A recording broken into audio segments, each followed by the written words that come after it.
Fomi rero iri hinguriro ntabwo rituzaniye ifumbire gusa, rituzaniye iterambere, rituzaniye kugwiza umwimbu, rituzaniye kurwanya inzara, rituzaniye kandi gukingira ibidukikije, rituzaniye kandi gukingira amafaranga agaciro twara dusesagura kugura umwavu hanze. Uwo mwavu nawe ukaza rimwe na rimwe utadufasha cyane kugwiza umwimbu, ahubwo no mu nyuma ukatwonona ibidukikije.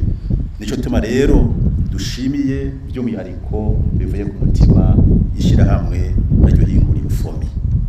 Kubitwerekeye twagatubanze dushimire Fomi kuko uyu mwavu turi mu bantu natwe twawugerageje mu kuwukoresha. Umwimbu twaratoronka twebwe aho twateragiye wabwijwe na kabiri.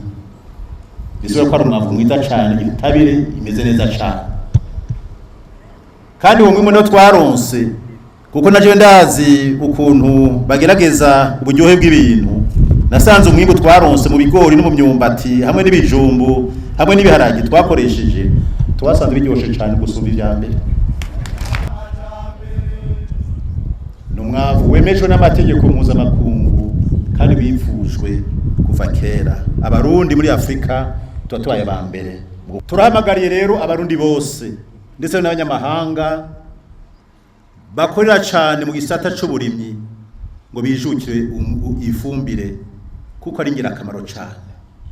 Tukifuza kandi yuko n'amashirahamwe Kazoso Sumo, OTB n'abari mu gisata c'ikawa hamwe bo kwijukira ifumbire buba borohereje leta kubika amafaranga ari 50% y'agaciro yaraja hanze kugura umwavu.